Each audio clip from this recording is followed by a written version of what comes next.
There's also something quintessentially American, quintessentially liberal in it, in that you get to choose your own identity. So in America, it's perfectly acceptable to convert to Judaism or to convert to atheism or to become gay. Like you get to, choose your identity. That's like a very American thing, like life, liberty, and the pursuit of happiness. So in British culture, if you watch British drama, it's much more about learning your obligations. And in America, it's much more about following your bliss, like discovering who you really are.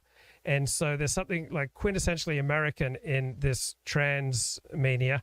And then there's something quintessentially liberal in that liberalism holds that we have we have kind of a Buffett identity. So I'm not liberal, I'm much more medieval. So I feel like if there's something going on in the next house, let's say there is consensual incest between adults going on in the next house, that bothers me. I feel like that harms me.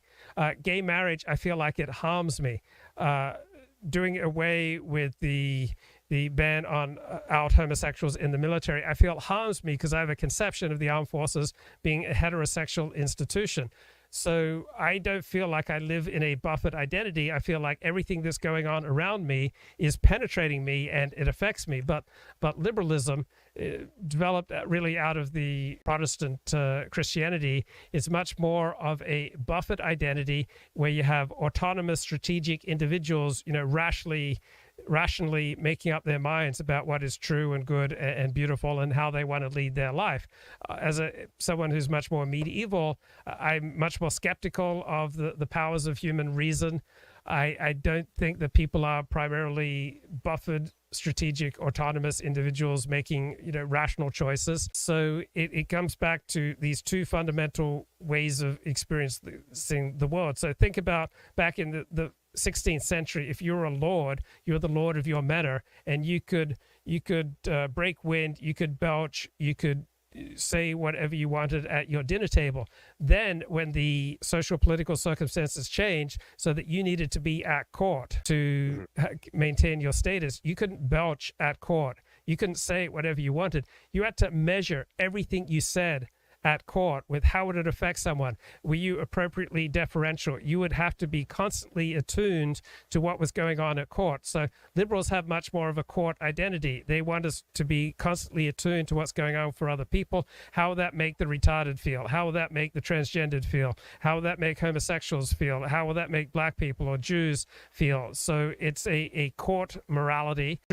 People who are not liberal have much more of a traditional way of approaching life. So it's much more of a sense that, we're all, kind of lord of the manor in our own home, and therefore we can say what we want. We can belch if we want to. We don't have to weigh all our utterances up against how they affect other people. A very interesting way of putting it. I had not thought of that distinction which you made between manorial and court morality, but that is a very fascinating way of putting it, no question.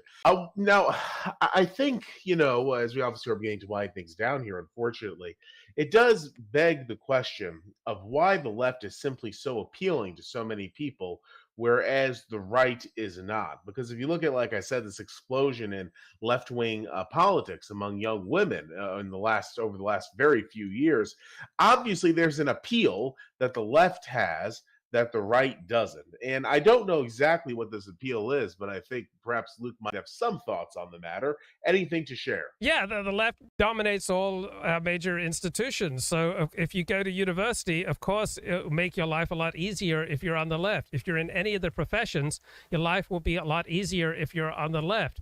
If you're interested in media or you simply like to watch TV, your life will be a lot easier on your left. It does you harm. It's painful if you're not on the left and you watch TV and movies, because everything that you hold to be sacred is frequently urinated on.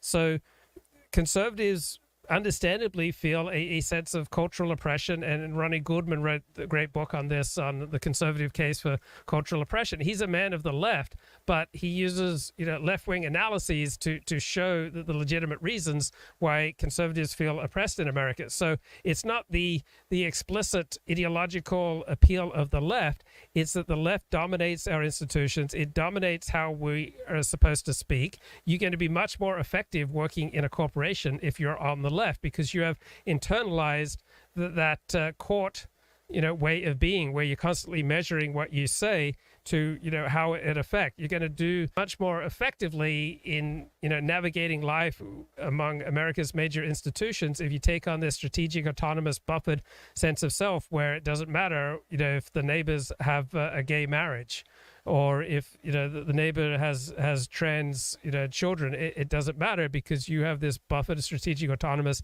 sense of self where we can all just rationally make our choices, and you look down on ignorance and traditional superstitions and folkways. So given that the incentives are strongly aligned with every thinking person, facing many more incentives to be on the left than the right, it doesn't surprise me at all. Now, there is the question of why this impacts women, at least very recently, more than men, this attraction to the left in the US. Any idea as to why that might be? Yeah, because women have always been much more sensitive to social feedback. So women are far less likely to color outside the lines. So women have always done better than boys in school. But if you ask teachers and professors who their best students are, it's almost always guys, because women are always very careful to color inside the lines in school. They want to meet the approval of the teacher. They don't want to fall out of fashion with other people. And so women are particularly attuned to, the left runs all our institutions. It is socially unacceptable to say anything racist, sexist, transphobic, Islamophobic. They pick up these cues, and they have much more of a court morality. Women constantly moderate what they say by what could be the implications on other people. Men are much more likely to belch, to fart, and to say whatever it is that they're feeling. Men act much more like the lord of the manor. Women act much more like people at court. Mhm. Yeah, that's very true, and very, very, very interesting, because obviously has ramifications far beyond the realm of partisan politics.